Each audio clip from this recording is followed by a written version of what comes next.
Good day, everyone. We're back in France for some extended sightseeing, starting now with the Normandy landing area of the Western Allies during World War II in June 1944.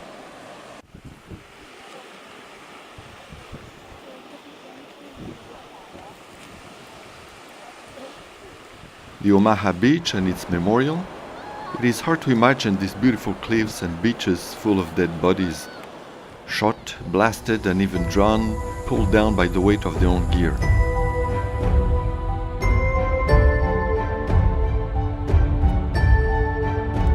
What is left of the Mulberry Harbor pontoons in Arromanches.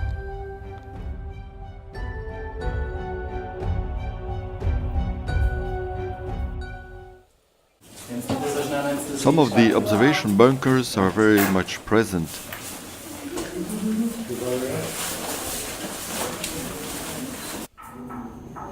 They would have been full of guns and ammunition, not a charming place to be. Notice the burned wood on the ceiling. Authentic? Who knows? But it might have been caused by a well-placed grenade blast.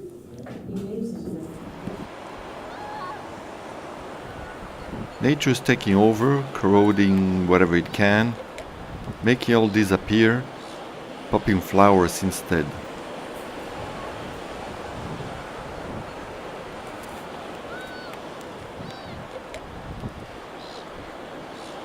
It is a very beautiful place, but let's go inland to see Fontainebleau.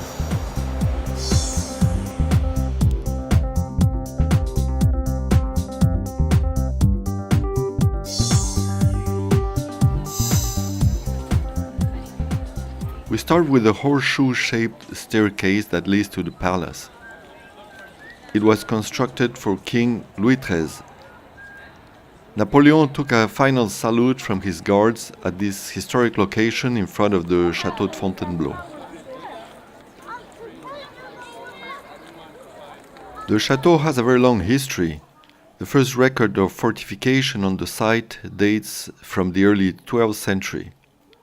And add-ons were built by a succession of kings, from Renaissance to, well, the present-day restorations. One gets the feeling of such add-ons. The architecture changes as you move from different buildings and courtyards. Tall chimneys, demonstration of wealth and power. Many gardens and parks surround the palace. Le Canal et les Cascades, some statues in the English garden,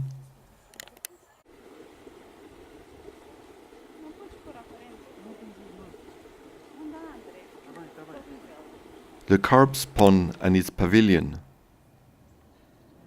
The palace interior is well worth the visit. The porcelain assiette illustrate the palace history, show the chateau, the forest at different times, or other royal residences. The bedroom of Anne of Austria, wife of Louis XIII and mother of Louis XIV.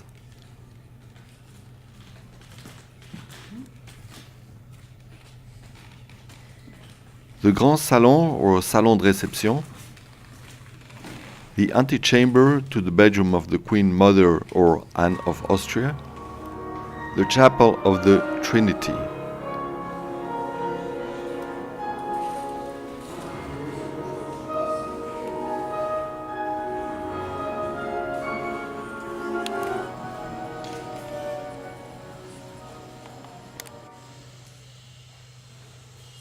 La Rotonde connecting to the king's apartment, with a marble statue of Niccolò Pericoli, the goddess of nature.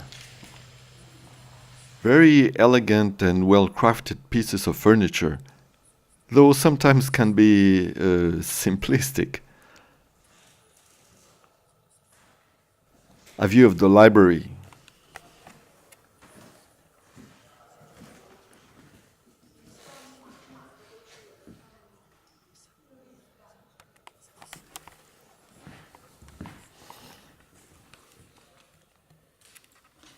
The throne room.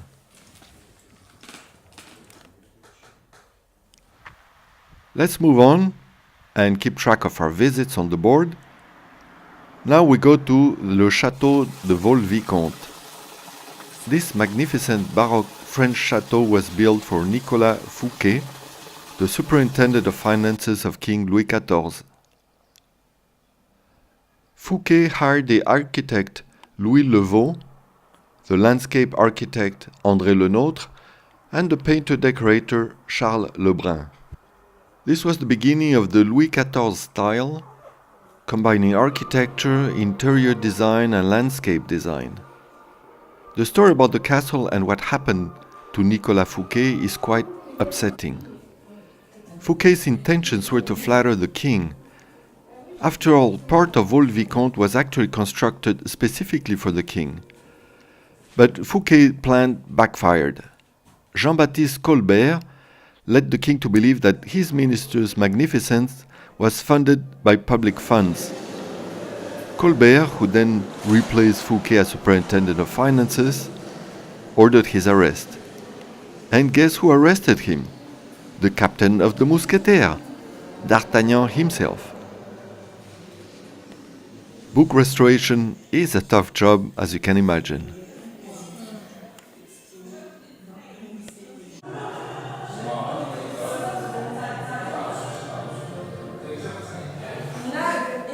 Going through the kitchens and imagining what's for lunch today. Anyway, there is a soul in this beautiful place, worth spending a few hours there. Next stop at the Basilica Saint-Thérèse-Martin in Lisieux.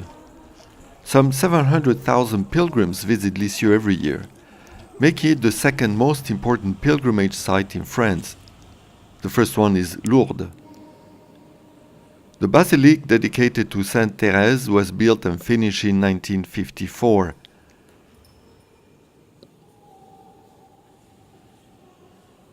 The interior is richly decorated with mosaic designs.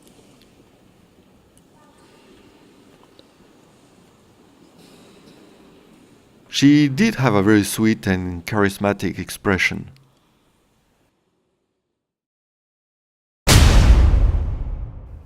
We continue this time to the Chateau Saint-Germain de Livet. This chateau is known as the jewel of the Pays d'Auge. It is located in the Calvados region.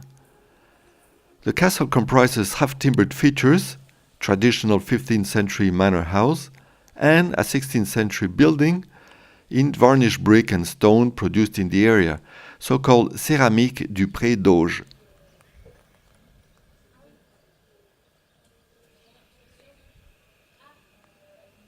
They have a collection of furniture and works of art by the artist Léon Rissener.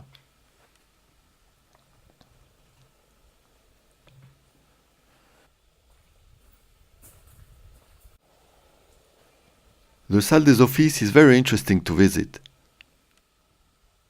Unfortunately, I was paying more attention to the videoing and not listening to our guide. She was giving details about these superb frescoes from the end of the 16th century.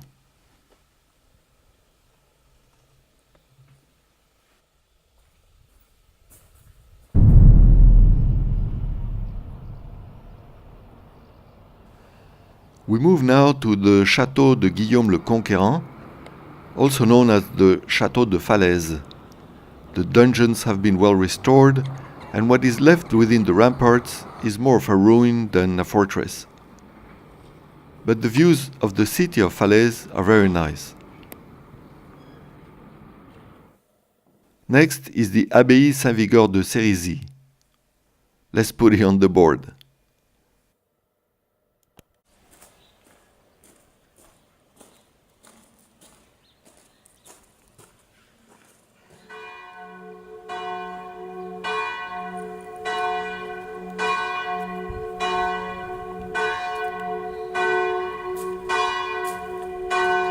Parts of it were demolished to recover stone for construction during the Revolution. A few frescoes in the church of the Abbaye. Very few visitors. A pity. It is a pleasant sight. Now something exceptional. Bayeux its tapestry, and afterwards the cathedral. The tapestry is just phenomenal, describing the events leading up to the Norman conquest of England, concerning William the Conqueror, Duke of Normandy, and Harold, Earl of Wessex, and culminating in the Battle of Hastings. The cloth consists of some 50 scenes embroidered on linen with colored woolen yarn. The level of details, expression on characters' faces is fantastic. And the Cathedral of Bayeux. I think I've done enough. Just stand still.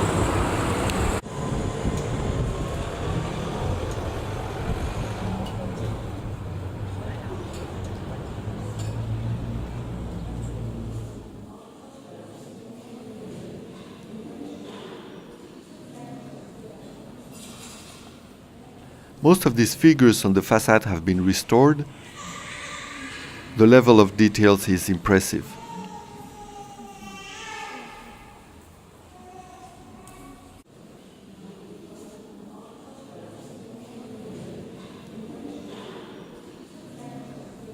Ornaments as well in the crypt.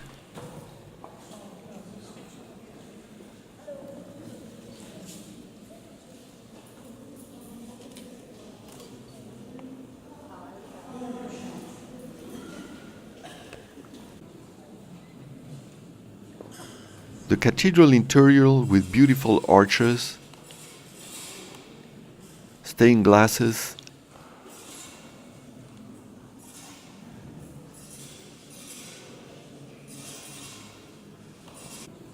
and paintings.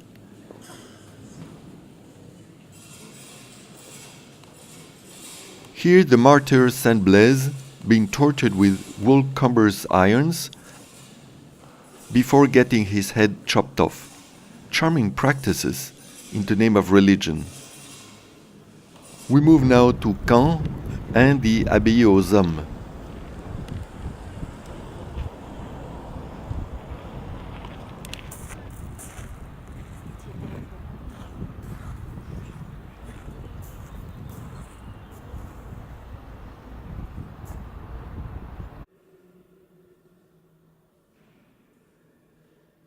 The tomb of William the Conqueror.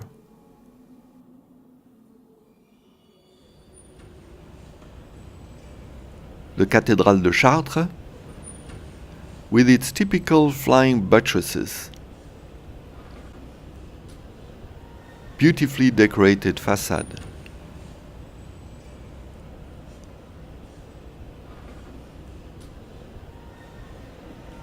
The majority of the stained glass windows, now visible, were made and installed in the early to mid 13th century.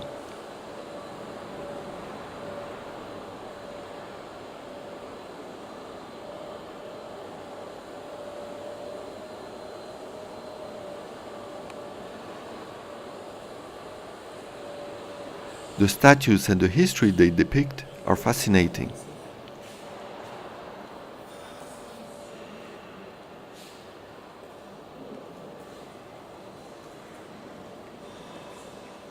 Obviously, renovation is needed, and you can still see the old and the new.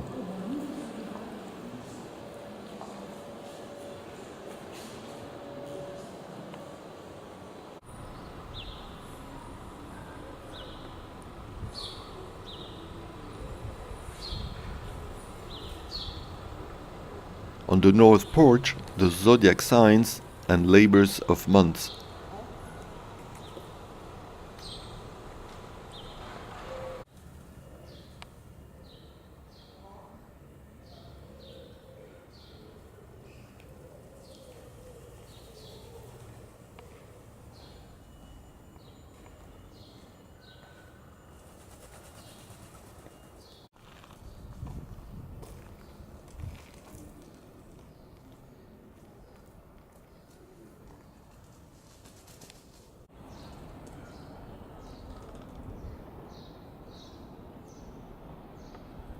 A general view of the south porch.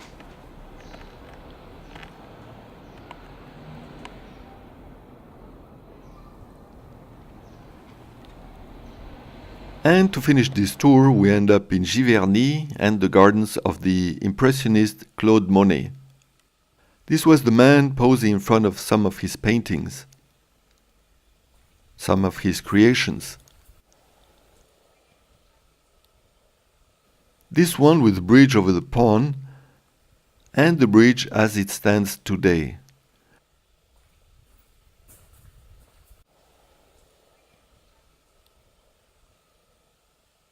Wherever you look, there are plants and flowers, sources of inspiration on every corner of the garden. Of course, these images were shot in summer, many flowers, but many tourists.